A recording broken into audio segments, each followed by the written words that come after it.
On today's Locked On Giants podcast, Dane Brugler of The Athletic and author of the comprehensive draft guide known as The Beast joins us to talk draft prospects, values, and more for the New York Giants. That's coming your way next here on the Locked On Giants podcast.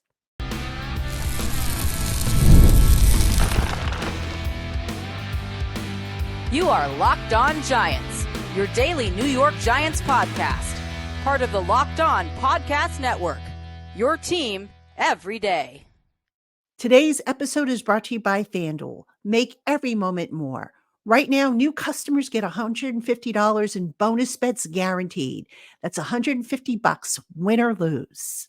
Hello, New York Giant fans, and welcome to another edition of the Locked On Giants podcast, part of the Locked On Podcast family, your team every day.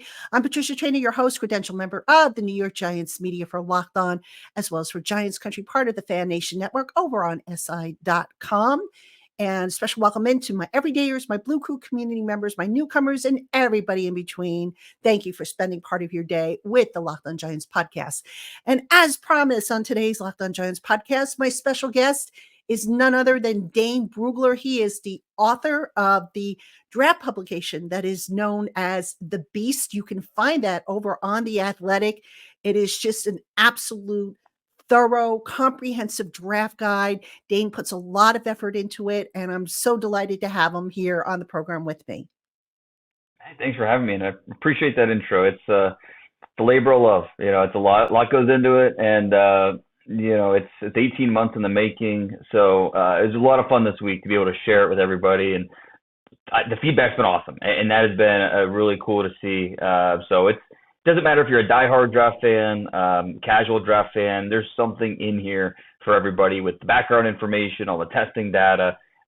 It's as detailed as I could possibly make it, while still making it, I think, accessible to everybody, no matter what you're looking for. So I appreciate that. Yeah, and I am looking forward to diving into it. I just downloaded my copy because I am a subscriber to The Athletic, so I'm going to definitely dive into it a little more this weekend. But Dane, let's talk about this draft class. Where do you see the best value in terms of positions and just, kind of where is the cutoff where you can say, gee, we could probably get a starter or a solid contributor up until maybe this round, and then afterwards there's kind of like a dip? Yeah, I think it's position by position, because there are some positions that after the first round kind of falls off, or after the top 40, top 50, there is definitely a tier break, clear tier break, where we're talking projected starters.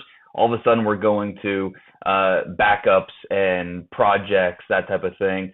Edge rusher is one of those examples where after the first round, there's going to be a few second rounders that are good edge rushers. But then I think it does drop off pretty quickly. Other positions like wide receiver, that's going to stretch. We're going to see 14, maybe 15 receivers go in the first two rounds, but then third round, fourth round, we're still going to be finding guys that are going to contribute pretty earlier in their rookie seasons and in their NFL careers. So it really depends on the position. Overall, this is maybe a lighter draft in terms of overall depth. Some years you want more draft picks because day three is just a treasure trove of players that project well to the NFL. This year, while you still want more draft picks, you want more bites at the apple. This is a year where it's good to have first round picks. It's good to have those early picks because that's where you're going to find the most value with the talent at the top before some of these positions really fall off. Now, specifically for the Giants, obviously the two biggest positions they are in need of, at least for those of us on the outside, quarterback and receiver. Mm-hmm. Where do you think the better value is for the Giants if they stick and pick at 6? Above all, the number one priority for every franchise has to be get the quarterback right. And the Giants are in such a unique position with everything that's transpired there the last 15 months at the quarterback position.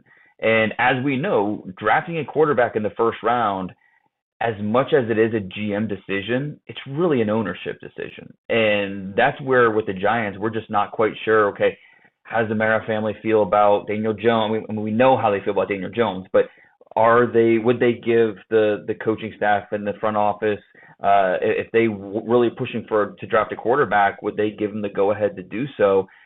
that's kind of where we're not quite sure. You would like to think so, but again, this is an ownership, very influenced ownership decision, and so that plays a part in this. And this is also a draft where 4 quarterbacks might be off the board before you get to pick 6. If they really want one of these quarterbacks, so they have to move up a couple spots. But this is also a receiver-rich draft at the top, where we have 3 guys at the top with Marvin Harrison Jr., Rome Odunze, and Malik Neighbors in whatever order that you have them. Teams are kind of split on that. But just the fact that all 3 of these guys are legitimate, bona fide, number one type of receivers, and you look at the Giants, when's the last time they really had that true number one guy? And okay, if we add a Malik Neighbors to the mix, what does that mean for our quarterback position? Does Daniel Jones look like a much better quarterback? And so with the Giants, I would not be surprised either way if it ends up being a quarterback, ends up being a receiver, but I think the influence from ownership plays a big part in that. Sticking with the quarterbacks for a minute, obviously on the outside, the big 4, J.J. McCarthy, Caleb Williams, Drake May, Jaden Daniels. What is the scouting community, though, saying about them? Is one guy maybe ahead of another? Is one guy maybe getting a little too much airplay than maybe he should be? I think it's important that we make the distinction how the word consensus should never be used in any draft conversation. And that's especially true with these quarterbacks. Because when you talk to people around the league, you do get different opinions about what the order should be. Caleb is not universally, but pretty clearly the top guy. This is a Caleb Williams draft. He's going to be the number 1 overall pick. That's done. And I think that a lot of teams would also lean that direction as well. Quarterback 2, quarterback 3, quarterback 4. That's where opinions are all over the place. And so, and that happens every year. I remember back in the 2021 class, one team had Zach Wilson over Trevor Lawrence. So every year, there's no such thing as consensus. Every scout team, they come to a different conclusion on how these quarterbacks should be drafted. And so it shouldn't be a surprise if Drake May is the number 2 pick, or Jaden Daniels is the number 2 pick, or who knows if J.J. McCarthy goes ahead of one of those 2 guys, either at 2 or 3. It's possible. So there's a lot of intrigue about how we feel like there's going to be 4 quarterbacks drafted top 6. But what's the order, and where exactly what are the landing spots for these guys? That's kind of the unknown at this point. And you talk to teams around the league, they're not sure. They're kind of waiting to find out, just like we all are on the outside. And I think it's fair to point out, too, the Commanders, while they probably have a clear favorite who they like at number 2, it's not a done deal just yet. Same thing with the Patriots. Is the Patriots, is it as simple as we're going to take whoever the Commanders don't take it to? Maybe, or maybe they're still debating between maybe this trade offer. Because I think if you look at the Patriots roster, they need a lot of help and a lot of different spots. And so the opportunity to trade back has to be awfully appealing if the draft compensation is enough. So a lot of intrigue with these picks at the top, and it all surrounds around those quarterbacks. Is there, though, from the Giants' perspective, based on what they run on offense, what they want to be obviously more explosive and whatnot. Do you feel that there is a quarterback in this draft that they should move heaven and earth for? Outside of Caleb, I would say I can understand how the coaching staff would feel like each one of these guys would be a fit.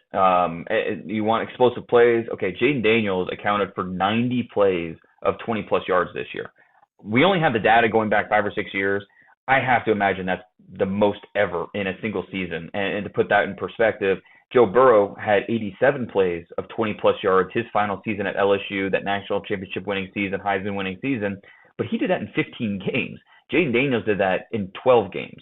So you want explosive plays, Jaden Daniels provides that. To me, Drake May is the second best quarterback in the draft. It might be a little bit more of a projection where I think he's ready to play right away, but there will be bumps along the way. And we have to remember, Jaden Daniels has played 2 more seasons than Drake May has at the college level. And so if you drafted Jaden Daniels after his 3rd year in college, he would have been a 6th-round pick.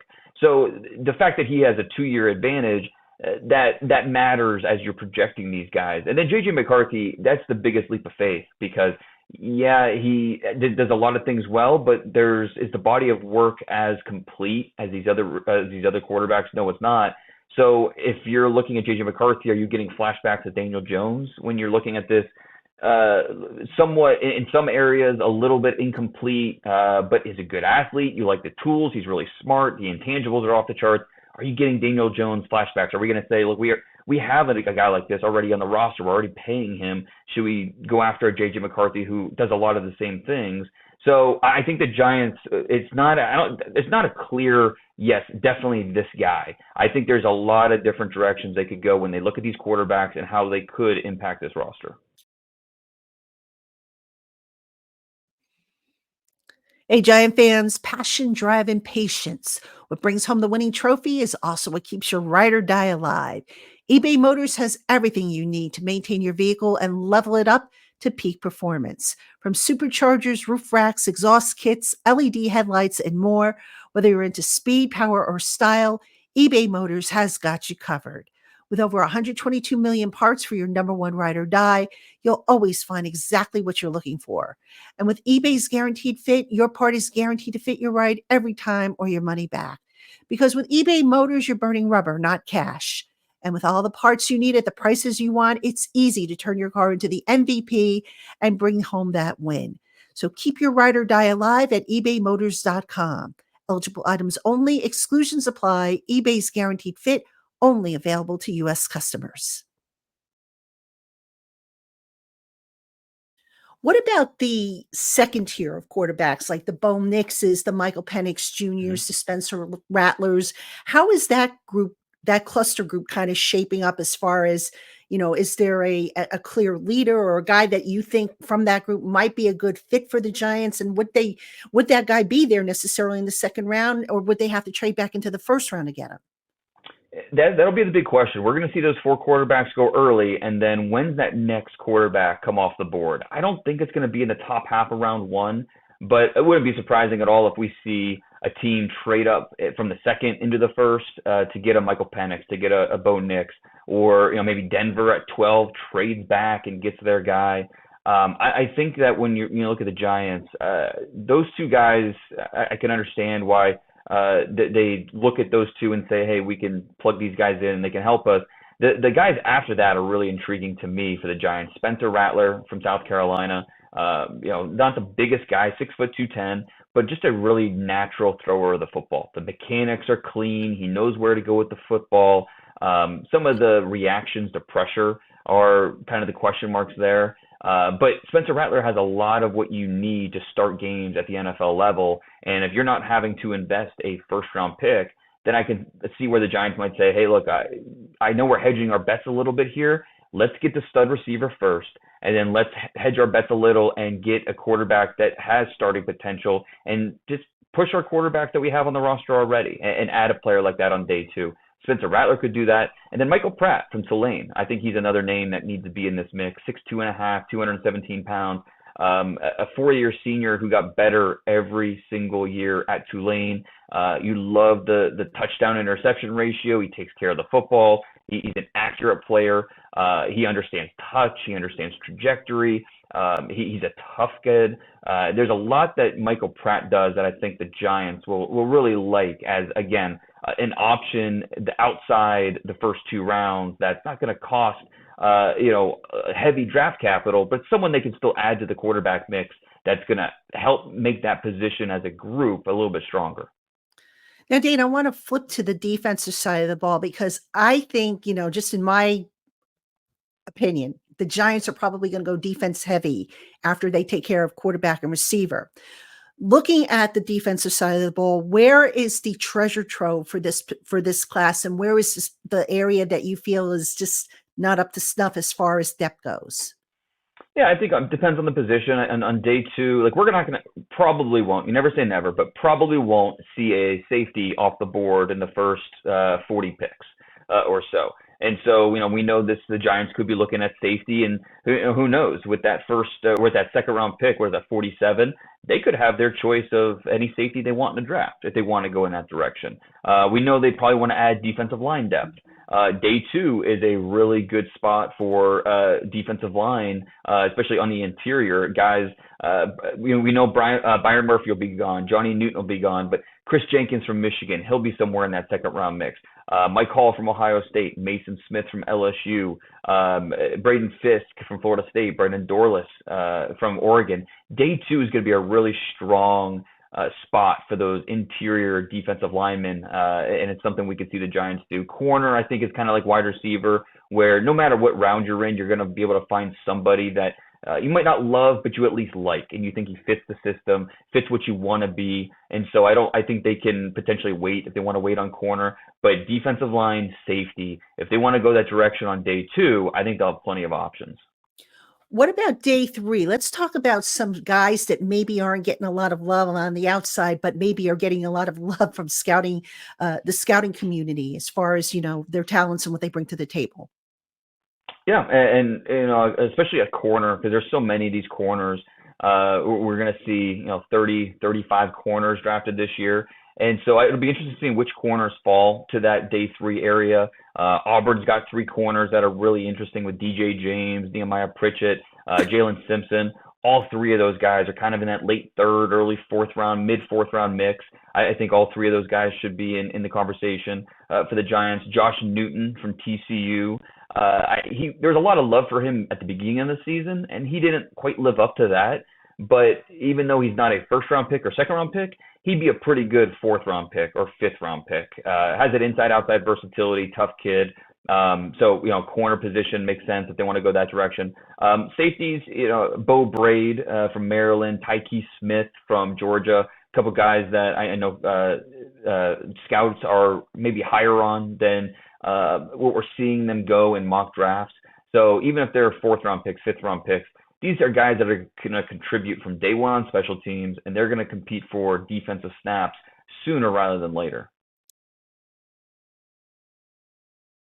Hey, Giant fans, we've all been there, either as a player or a fan. It's halftime and the scoreboard is not looking good. You're feeling low and you're not sure if you or your team can pull out a win. That's when you dig deep. Lift your head up and say to yourself, time to get back in the game, pull off some bank heists, and take as much of my friends' money as I possibly can. That's right. The smash hit mobile game Monopoly Go lets you compete with your friends to get the most riches and the biggest empire. It's the Monopoly that you love, but on your phone, played anytime, with tons of new twists, including leaderboards to compare your progress to your buddies. There's so much to do. You can play on countless dynamic Monopoly boards. You can make your friends bankrupt by smashing their landmarks with a wrecking ball, and even charge other players rent for your iconic properties. You can even work with your friends to crack open community chests and in tournaments to get extra rewards and to climb the leaderboard. So get back out there, put your game face on, and download Monopoly Go, now free on the App Store or on Google Play.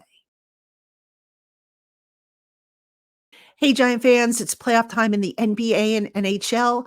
Baseball is in full swing, and FanDuel is your place to bet on every game. Right now, new customers get $150 in bonus bets guaranteed. That's $150 win or lose. Bet on everything from slap shots to home runs to slam dunks, all on an app that is safe, secure, and easy to use.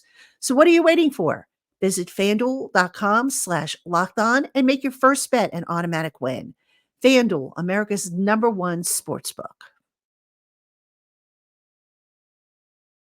Dane, I know it's maybe a little too early to look ahead here, but how much do you think next year's class might influence some of the decisions this year? Like, for example, we hear that next year's quarterbacks class isn't as deep as it is this year. So how much do you think that's going to factor into how the boards fall for teams? It does matter. Teams always forward scout. They always look towards next year, especially at quarterback. And obviously, guys emerge. Jaden Daniels at this time last year was a 3rd, 4th-round pick. So could we have a Jaden Daniels emerge next year? Sure, absolutely. Teams are hoping that happens, obviously. But yeah, next year's quarterback class, it's a little underwhelming. And so does that factor into their decision about what to do at the quarterback position this year? It sure might. I think it will for several teams. The Vikings sitting there at 11. They wanted to draft a quarterback last year and weren't able to make it happen. Now with Kirk Cousins gone, they really feel the heat, like they need to address quarterback this year. What about the Broncos, the Raiders? There's several teams that aren't quite within striking range that have some interesting quarterback decisions to make. And the Giants are sitting there at a really interesting spot. And it's could the looking forward really affect what they do this year? I think a little bit. I don't think it's going to be a major factor because, again, guys emerge. Who knows what Daniel Jones will look like this year, even coming off the injury. So the Giants are in there's a lot of unknowns with the Giants in that quarterback position right now. And I am fascinated to see how they attack it on draft weekend. Do they make a move in the first round? Do they feel good in the second round? Maybe they wait till day 3 even, they are fourth round, and get a guy like a Michael Pratt, if that's the way they want to address it. So I can't wait to see what they do. It feels like they're going to draft a quarterback at some point. It's just a matter of when. Yeah, exactly. Now, every year, Dane, something always happens in the draft, especially in the first round, that nobody saw coming. What are you hearing, or what do you anticipate is kind of going to be kind of that, that move that's made or not made that has people, scrambling to reset their boards?